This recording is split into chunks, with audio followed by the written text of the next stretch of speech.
My name is Georgina Little. I'm the treasurer. Joel Page, our president, is where is he? Florida. Yeah. So I'm doing duties tonight. This is a Vermont Humanities Council presentation. I'm going to speak at zero. And this is Nancy Marie Brown. She writes about Iceland and Viking, science and sagas. Her books combine extremes: medieval literature and modern archaeology, myths and facts. They ask, what have Sometimes not a lot of light here, what have we overlooked? What have we forgotten? Whose history must not be lost? The author of 6 general interest books and 1 young adult novel, she lives in a farm in Linden, Vermont, and spends part of each summer in Iceland leading history and horseback tours. Today I'm going to tell you the story of an adventurous Viking woman from 1,000 years ago. Her name is Gudrid the Far-Traveler. Right? You got that? That means Gudrid, the daughter of Thorbjorn. She's also known as Gudrid the Far-Traveler. She inspired 2 of my books, The Far-Traveler and The Saga of Gudrid the Far-Traveler. The first is nonfiction, a book of history, and the second is a young adult novel. Both are based on Gudrid's story as told in the medieval Icelandic sagas. The Saga of Eric the Red and the Saga of the Greenlanders. Together, those are known as the Vinland sagas. Gudrid was given the nickname the Far-Traveler by modern scholars because she is the most well-traveled woman of her day, and there are several male characters in the sagas who are known as the Far-Traveler, but they didn't go near as far as she did. Gudrid lived in Iceland and Greenland. She explored North America. She traveled to Norway, and as an old woman, she took a pilgrimage to Rome. Altogether, Gudrid crossed the North Atlantic 8 times in an open boat like this one. Now, I get very seasick, so I did not try to recreate her voyages. Other people have done that. Instead, I approached the past through 2 very different kinds of sources: medieval literature and modern archaeology. I've been a science writer since the early 1980s, but I've been interested in Vikings even longer, ever since I learned that J.R.R. Tolkien and C.S. Lewis had a club where they translated the sagas for fun and taught the literature of the Vikings at Oxford. When archaeologists discovered a Viking longhouse in Iceland in 2002 on Gudrid's farm at Glenbyre, I had been looking for a way to combine science and sagas for a long time. This photo of me admiring the Gokstad ship in Norway was taken in 1984, and my first book on Gudrid, this one, came out in 2007. So I can legitimately say it took over 20 years to write.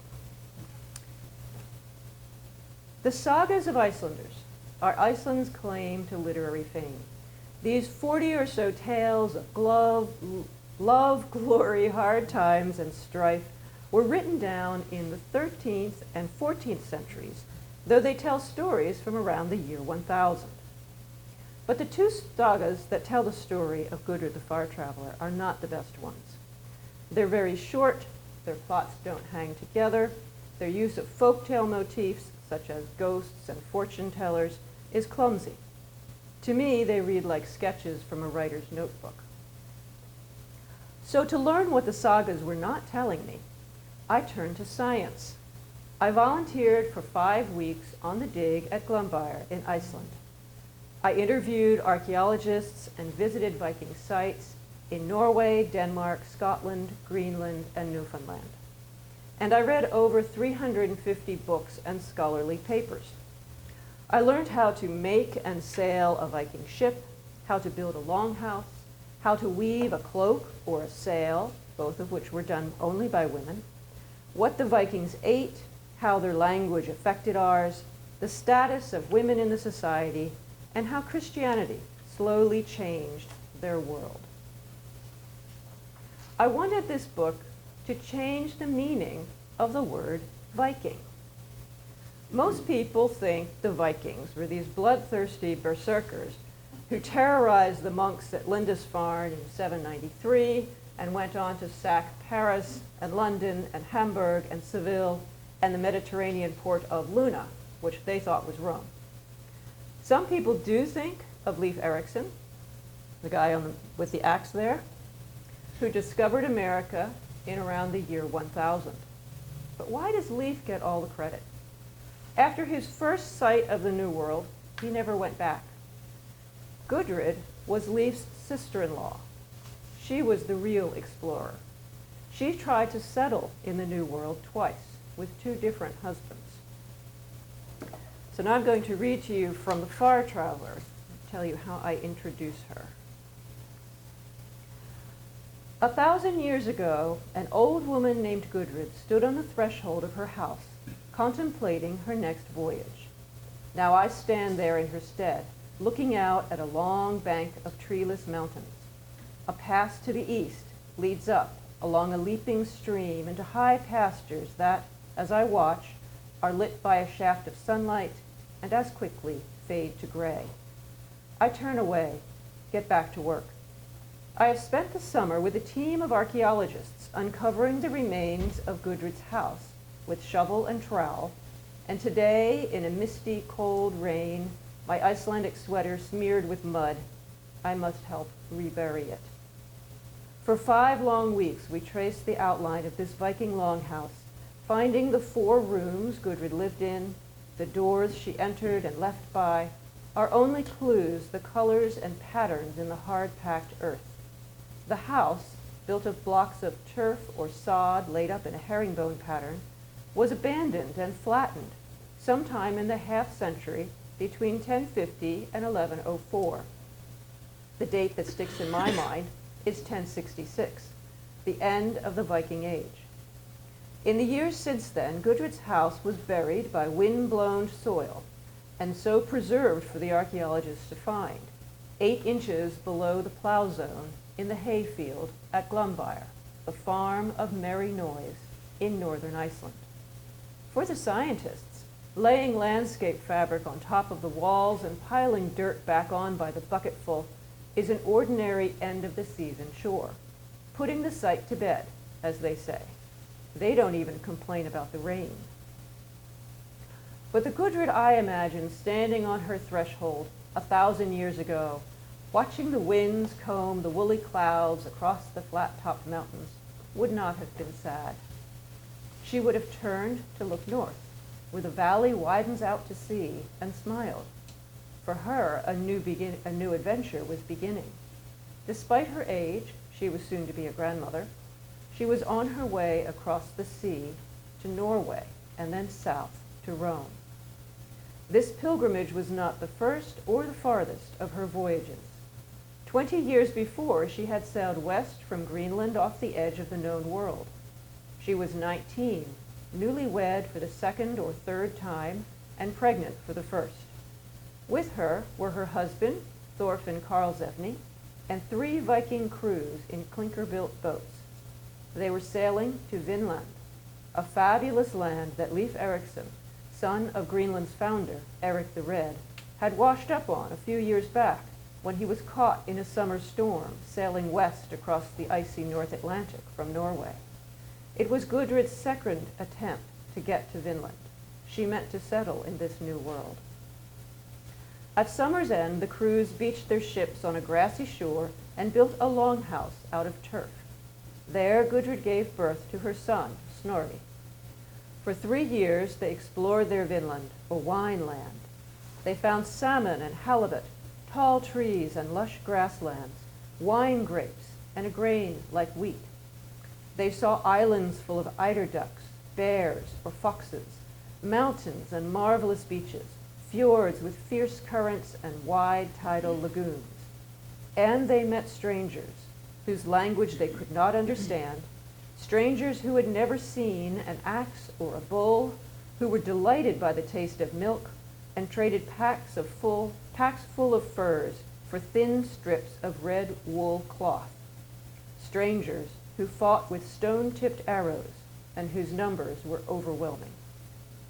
After 3 years, the Vikings abandoned their settlement. Only one of their 3 ships made it back to Greenland. From there, Gudrid, Karlsevne, and Little Snorri sailed to Norway, where they sold their cargo of exotic goods, then turned west again, wealthy, to settle in Iceland. They spent the first winter on Karlsevne's family farm, but his mother and Gudrid did not get along, the story goes, so the couple bought a farm nearby. They named it Glombyr, Farm of Merry Noise, put up a longhouse, and had a second son. When Karlsevne died a few years later, Gudrid ran the farm and raised her sons alone. She prospered and endowed a church, and as an old woman, stood on the doorstep for a moment or two, watching the wind hurry the clouds across the mountains before setting off for Rome. Most people know the Vikings explored North America 500 years before Columbus. They recognize the name Leif Eiriksson and his father, Eric the Red, who discovered Greenland in 985 and set up a settlement there, for which Leif was heading when he was blown off course and spied land farther west.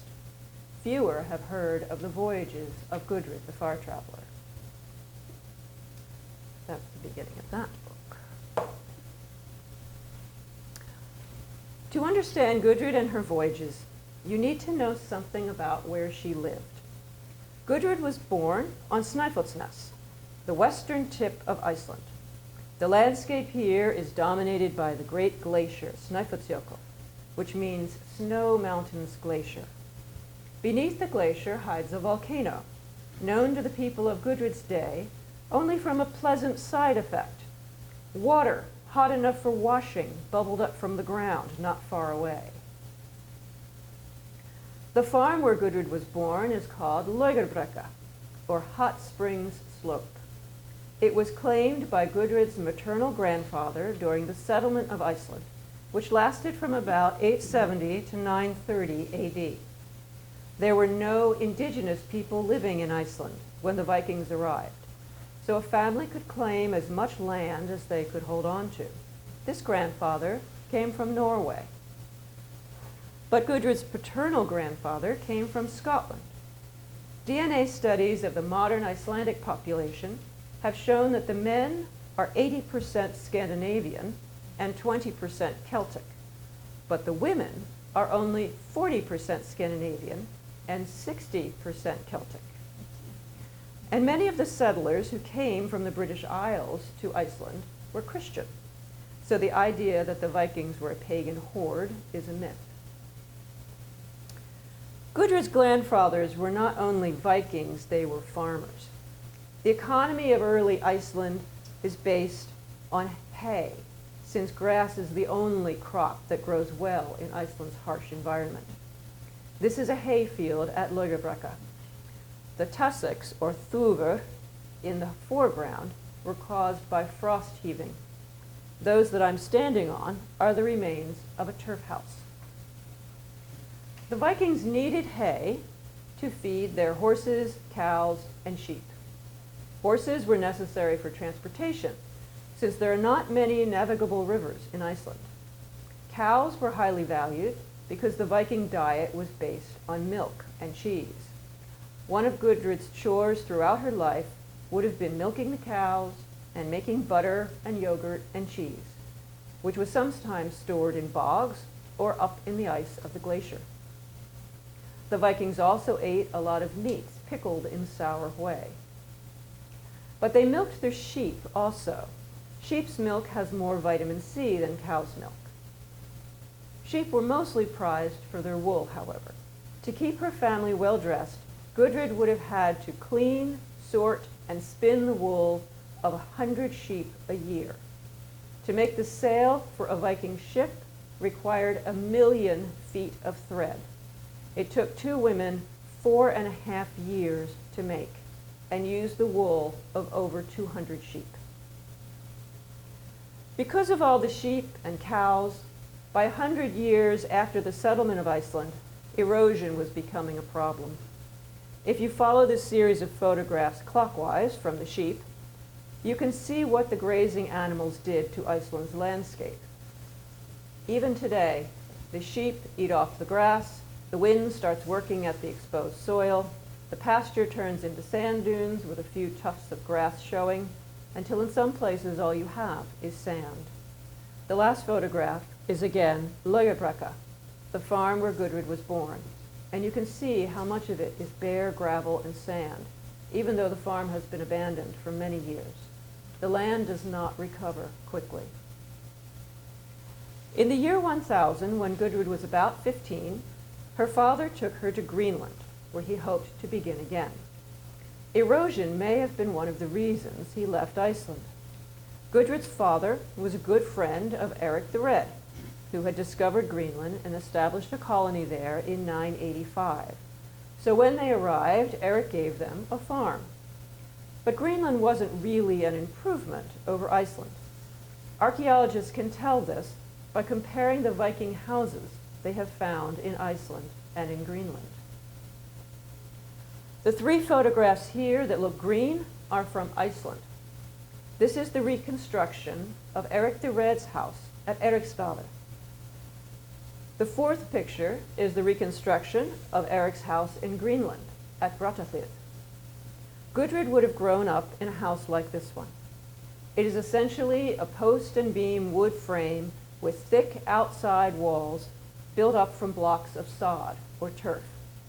The inside space is divided into 3 rooms with wooden partitions. The central living room had a long fireplace down the center, flanked by wide wooden benches to sleep on, and paneled walls with decorative carving. These reconstructions are based on actual excavations. Strangely, the houses the archaeologists found in Iceland and in Greenland were exactly the same size.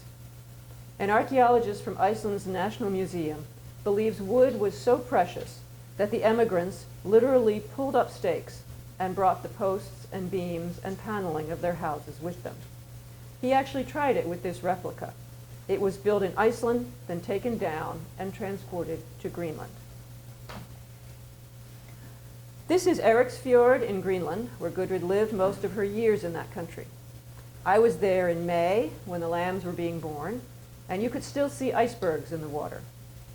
The story goes that Eric the Red gave Greenland the name he did because people would be more inclined to go there if it had a nice name. But actually, Greenland is more icy and Iceland is more green. The Viking economy in Greenland was based on hay and wool, just as it had been in Iceland. Eriksfjord is the only part of Greenland where sheep are still raised, and the industry is heavily subsidized by the government. And as in Iceland, there were no trees in Greenland during the Viking Age that were large enough to build a Viking ship. Wood was one of the things the Vikings were looking for in North America. Throughout Greenland, it is still very rare to see a tree taller than I am. Up until 5 or 10 years ago, that was true of Iceland as well, but they have been reforesting with non-native species. This is the Lysufjord in Greenland, about 6 days by ship north of Eriksfjord. It is the only other big green patch in Greenland, and the site of what the Vikings called their western settlement. The name means codfish fjord. When Gudrid was about 17, she married Leif Eiriksson's brother Thorstein, who owned a farm here. A visitor from Iceland remarked on its richness in 1755, tallying up its birch trees and grazing lands, beaches full of edible seaweed, reindeer, seals, salmon, seabirds, and birds' eggs. He concluded, "I thought to myself that it would be good to build a farm here on either side of that river," adding, "I have never eaten so many blueberries." Gudrid's farm was called Sandnes, or Sandy Point. If you've read Jared Diamond's book, Collapse, you'll know that one of the theories why the Viking settlement in Greenland disappeared in the early 1400s was that their cows and sheep caused such bad erosion that the environment was destroyed. The people refused to make do with fish and seal, and so they starved. I interviewed several of the same scientists Diamond did, and they believe he misinterpreted their work. Some studies show that the Vikings were much better land managers, and they were able to keep the same numbers of cows and sheep until they left their farms. More recent studies, examining Viking Age skeletons, show that the proportion of fish and seal in the Greenlanders' diets did increase over time. So it's still a mystery why the economy collapsed. These mountains mark the head of the Lysefjord. Right after Gudrid married Thorstein, they set off to find the fabulous land that his brother Leif had washed up on a few years back when he was caught in a summer storm. Gudrid and Thorstein, too, were caught by a storm, but instead of landing in the New World, they were tossed about at sea all summer. Just before winter, they recognized these mountains and made their way to Sandnes. There, Gudrid's husband and their crew all died. The next summer, Gudrid had someone ferry her and the bones back to Brattahlid, where they were buried beside the church built by Eirik the Red's wife. This is a replica of the church. When it was excavated, the archaeologists found 12 men and a boy buried in a common grave, their bones in wild disorder, except for the skulls, which were lined up facing east. These may be the bones of Gudrid's crew. After such bad luck, it's surprising that Gudrid set off again for the New World, the place the Vikings called Vinland. But she and her new husband, Thorfinn Karlsevne, put together an expedition of 3 ships, 2 manned by Icelanders, and 1, a ship Gudrid owned herself, manned by Greenlanders. They traveled north along the coast of Greenland to Disco Island, then turned west and crossed to Hetlaland, or Baffin Island, and followed the coast of Markland, or Labrador, south. The Viking ruins here at Lanso Meadows, on the northwestern tip of Newfoundland, were discovered in the 1960s. Now, after 50 years of argument and analysis, the experts agree it was a base camp where the Vikings spent the winter after exploring further south. These reconstructions show that there were 3 longhouses, each twice the size of Eirik the Red's houses, with attached storerooms and sleeping rooms. Near the houses, iron rivets from a Viking ship, a bronze pin, and the whorl from a spindle used for spinning yarn were found. The spindle whorl proves that a Viking woman had been there, most likely Gudrid. Jasper strikolites used for starting fires were found that came from both Iceland and Greenland, proving that part of the saga story true. In the 1970s, Birgitta Wallace, the head archaeologist at Lanso Meadows, began excavating the bog surrounding the houses. She recovered several pieces of wood that had been worked with a metal tool, a technology the indigenous people did not have in the Middle Ages. More recently, using a new technology that allows scientists to read the effects of sunspots on tree rings, the cut wood from Lanso Meadows has been precisely dated to the year 1021. Birgitta also recovered 3 butternuts. Butternut trees have never grown in Newfoundland. The only way butternuts could have come to Lanso Meadows, when they did, is in a Viking ship. The butternuts are one clue to answering the question, where was Vinland? The name Vinland means wine land, and northern Newfoundland was never a good place for growing grapes. The sagas also say Vinland was a land of tall trees, rich with salmon, and it was a land of the skrylings, or skin wearers, people who had never seen an axe or a bull, who were delighted by the taste of milk and traded packs of furs for thin strips of red wool cloth, strangers who fought with stone-tipped arrows and whose numbers were overwhelming. Interpreting the sagas in different ways, scholars have located Vinland as far south as Georgia. Others place it in New York Harbor, Boston, or Cape Cod. But Birgitta Wallace thinks the Miramichi River Valley in New Brunswick can make the best claim to being the place where Gudrid and Karlsevne met the skrylings. It is the farthest north that butternuts have ever grown. And where butternuts grow, grapes are also found. 1,000 years ago, the Miramichi River had the richest salmon run in eastern North America. According to an archaeologist who studies the historical range of the fish, it was also the southernmost. And because of the salmon, the Miramichi Valley was home to the largest population of Native Americans in the Gulf of St. Lawrence. Here are two Viking reenactors at Lanso Meadows. The woman on the right is wearing the kind of clothing Gudrid might have worn.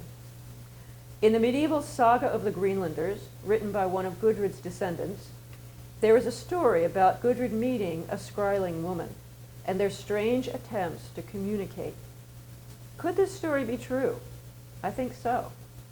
The saga's portrayal of the native woman is matched by later descriptions of the Beothuk Indians, whose ancestors lived along the shores of the Gulf of St. Lawrence. These descriptions all notice the Americans' pale skin, unusually large eyes, and hair dressed with red ochre and oil to give it a reddish sheen. Finally, archaeology backs up what the sagas say happened to Gudrid next. The ship that carried Gudrid and Karlsevne was the only one of the three to make it back to Greenland. They sailed on to Norway, where they sold their cargo of exotic goods, and returned rich to Karlsevne's family home here in Skagafjord in northern Iceland. The cliffs and the sea look a lot like the other places Gudrid lived. It's an area with good fishing and lots of seabirds. And with its rich hayfields, Skagafjord is still a center of Iceland's horse breeding industry. The whole valley had been claimed by Karlsevne's great-grandfather, who had 19 sons. So Karlsevne was related to most of his neighbors. He had inherited a large estate called Reyniness, or Rowan Point, from his father, but his mother was still living, and she and Gudrid did not get along, the saga says. So Karlsevne bought another farm called Glombyr, the farm of merry noise. This farm is about halfway down the valley. Compared to where Gudrid lived in Greenland, it is very rich farming country, with deep soil and good hay. Glombyr is now the site of the local history museum.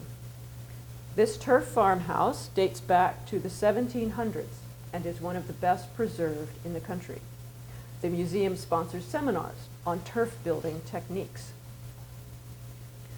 Here on the left, you can see the front of the house at Glombyr with its wooden gables and the back, looking to me like a series of hobbit holes. On the right is a turf ruin from farther down the valley that clearly shows the herringbone pattern in which they laid up the turf blocks. You see this same pattern in the ground when you excavate a turf house from 1,000 years ago.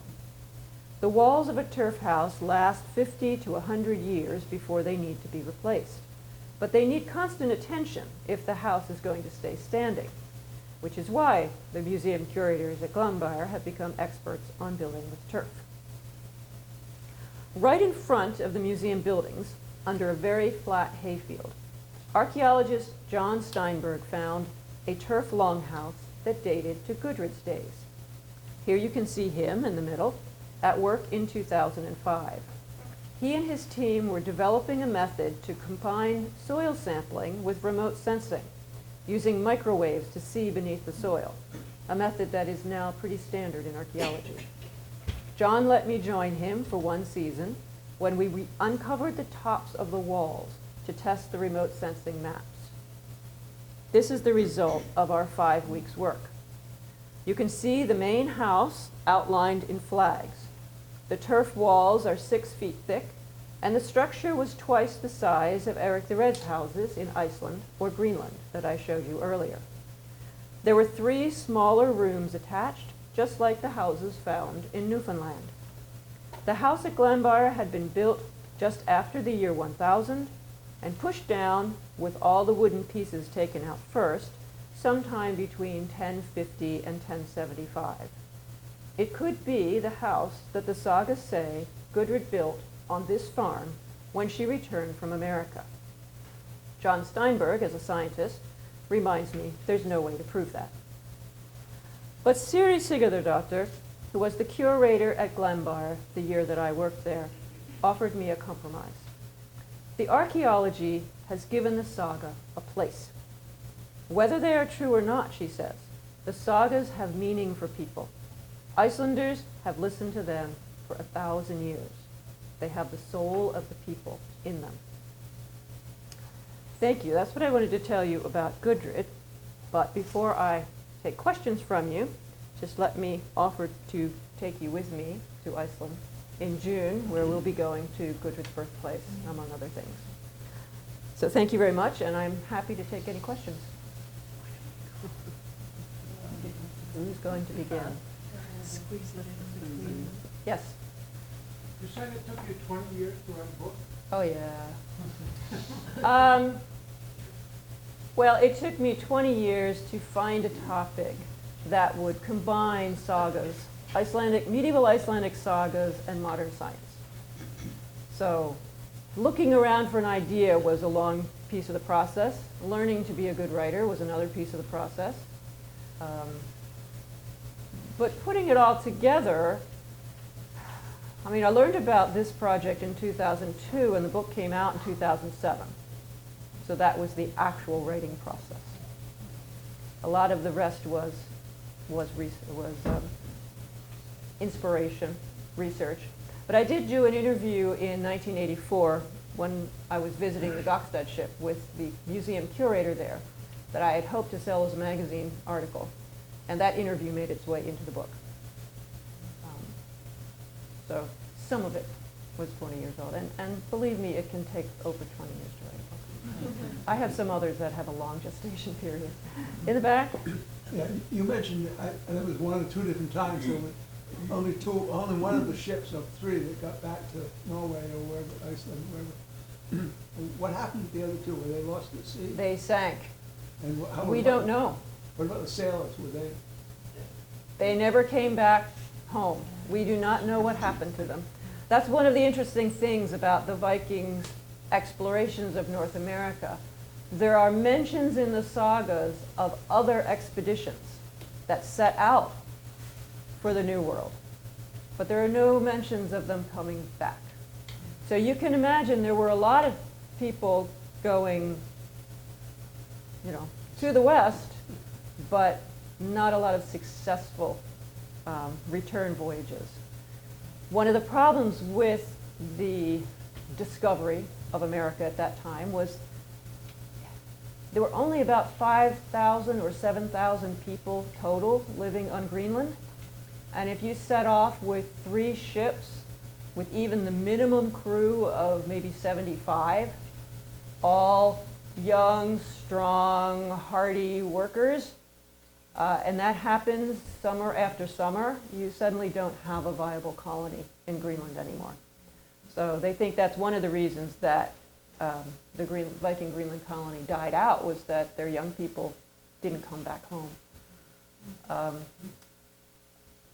Anthropologists have been looking really, really hard for some of those Vikings that didn't make it home, and they have done DNA testing with a number of American Indian groups, and they have not found any Viking genetic information, even though they've looked really hard.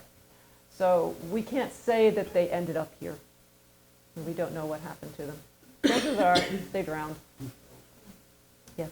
How unusual was it for women to be traveling that way to explore? That's one of the reasons I wanted to write this book.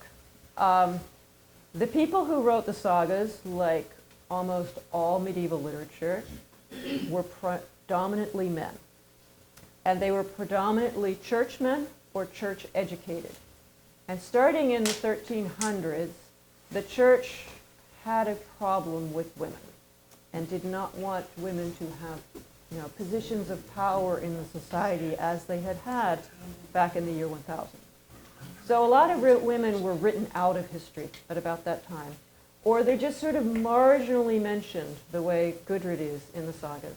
You have to really, really look hard in that saga to find out that she owned that ship, because you have to study, which I did, the inheritance laws of the Viking Age to know that there was no one else who could have inherited that ship from her father when he died.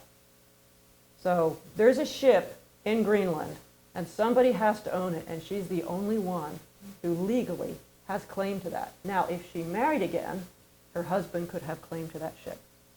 So Karlsefni comes to Greenland from Iceland with 2 ships, and he leaves from Greenland to go toward Newfoundland, never having expected to do that in the first place, with 3 ships and Gudrid.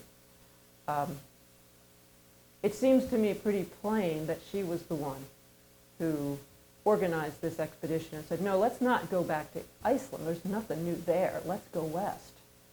Now, I've tried this before, but I know how to do it now. So it's very interesting when you can sort of recover a story like this. There's also, there are guest books kept at the monasteries in Europe on the pilgrimage trails to Rome. And in many of those guest books, there are Icelandic and other Scandinavian women's names written in at about the time Gudrid would have made her pilgrimage. We have not found one that actually says Gudrid the Far-Traveler, but there are several women of her time that did go on pilgrimage to Rome. They just didn't get a book written about them. So you have to sort of wonder, when we don't have stories of women doing the same amazing things that men do, is it because the women didn't do those things, or is it just because we don't have the stories? Another question? Yes? The indigenous cultures that they ran into, what was their ancestry, or what was their origin? The people living around the Gulf of St. Lawrence were related to the Beothuk, who went extinct, you could say, in I believe the 1800s. The last one was killed. But they are closely related to the Micmac. So we still do have people of that group that would have lived around the Gulf of St. Lawrence. At the time the Vikings came, I can't remember the exact number, but the population was in the millions in the Miramichi River Valley. It was extremely heavily populated. And it wasn't until 500 years later, when more people from Europe started coming over and bringing their diseases with them, that the native populations, plummeted from being introduced to diseases that they had no resistance to. We don't think the Vikings brought anything with them, but they might have. But again, we're talking maybe 75 people, maybe a couple shiploads more than that, a couple thousand, but it wasn't the consistent numbers of people coming over.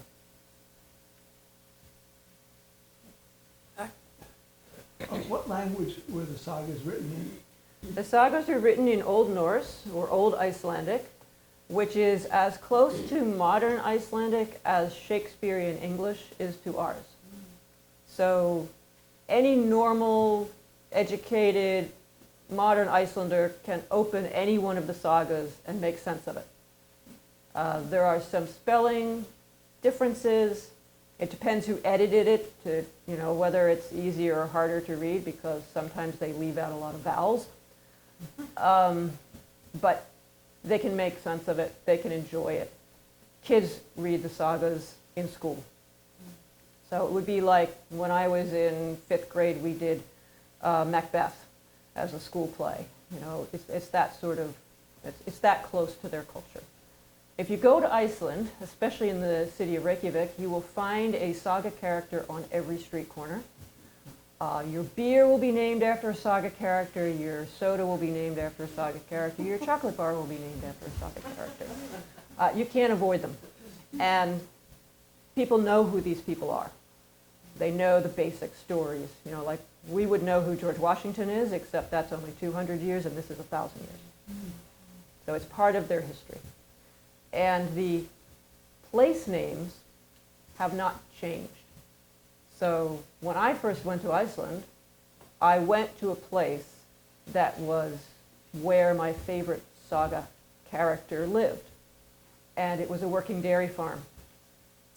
And I walked up to the door and I said in Old Norse, because I didn't speak modern Icelandic, Snorri Goði lives here. And the farmer got this big smile on his face and he said, like 1,000 years ago, yeah. But he knew who I was talking about. And he invited me in for coffee, and then they invited the local English teacher to come down, and we sat around all afternoon telling saga stories to each other. And I mean, how many times have you walked into a dairy farm in Vermont and shared lines of Shakespeare? Okay? That kind of experience had just never happened to me before, and I just thought it was absolutely amazing, marvelous.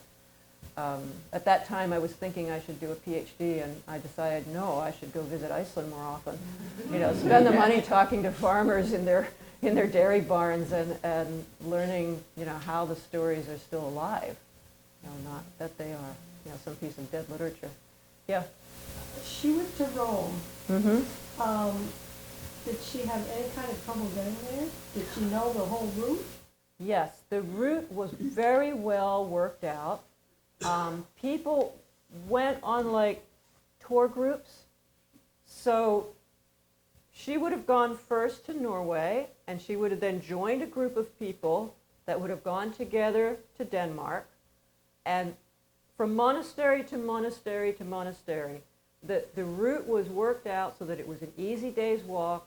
The monastery would put you up and feed you overnight, send you on your way. They generally did not charge for that.